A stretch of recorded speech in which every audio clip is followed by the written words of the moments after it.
Hello everyone.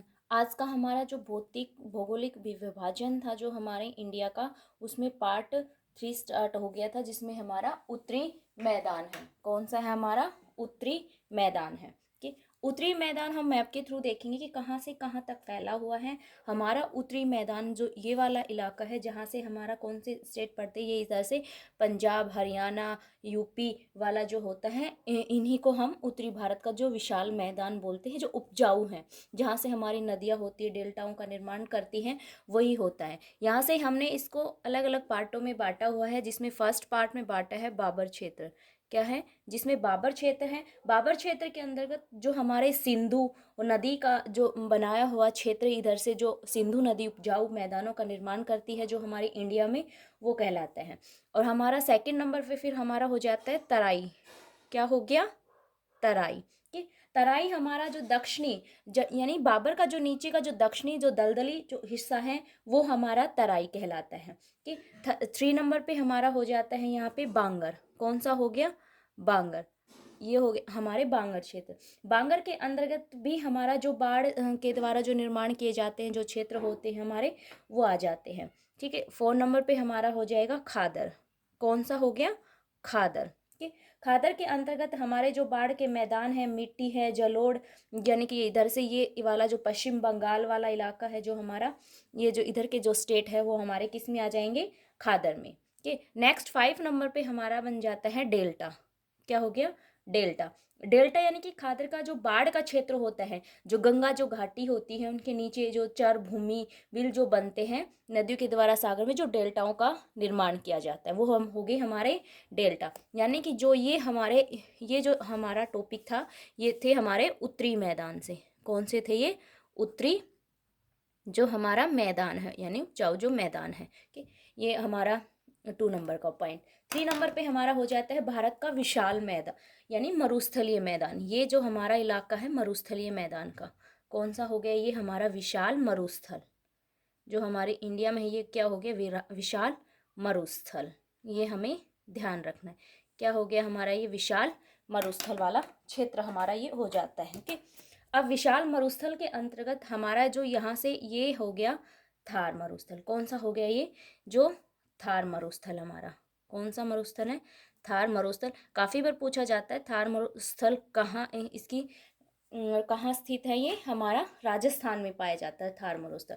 Thar मरुस्थल इधर से ये राजस्थान, पंजाब, हरियाणा और ये गुजरात के कुछ पार्टों में हमारा मरुस्थल फैला हुआ है। कि अब मरुस्थल में जो स्तूप बनते हैं, यानी कि मरुस्थल के द्वारा जो स्तूपों का निर्माण किया जाता है, यानी मरुस्थल में जो बालू का स्तूप बनते हैं, उनको हमारे यहाँ राजस्थान में किस नाम से जानते हैं? बरखान के। अब काफ़ी बार पूछ लें कि एग्जाम में कि बरखान होता क्या है, यानी कि ये बरखान क्या है? ये बरखान जो मरुस्थल में जो बालू का जो स्तूप बनते हैं, उनका जो विस्तृत रूप होता है, उनको बरखान कहते हैं। एक अलग अलग जगहों पे अलग अलग नाम से जाना जाता है इनको। अनुप्रस्थ, अनुधैर्य, ये क्या हो गए? अनुधैर्य। ये क्या है? हमारे बालू का स्तूप है, जो हमें ध्यान रखना है। एग्जाम में काफ़ी बार पूछे जाते हैं। हमारा फिर से 4 ये हो गया 3 पॉइंट। 4 पॉइंट हमारा हो जाता है जो हमारा प्रायद्वीपीय पठार हो जाता है, यानी कि ये प्रायद्वीपीय पठार है हमारा। कौन सा हो जाता है? प्रायद्वीपीय पठार। कौन सा हो गया? प्रायद्वीपीय पठार, जो हमें ध्यान रखना है। अब प्रायद्वीपीय पठार से एक इम्पोर्टेंट पॉइंट बनता है एग्जाम में कि प्रायद्वीपीय जो पठार है इसकी आकृति कैसी है, यानी कि आपसे पूछ ले कि इसकी आकृति। हमें मैप के रटने की जरूरत नहीं, हम मैप के थ्रू देखेंगे तो हमें आराम से पता चल रहा है कि इसकी आकृति कैसी है, यानी त्रिभुजाकार है। अगर आपसे पूछे प्रायद्वीपीय पठार की आकृति कैसी है, तो त्रिभुजा आकार की है। कि यह हमें फर्स्ट पॉइंट है जो इससे प्रायद्वीपीय पठार से बनता है, जो हमें ध्यान रखना है।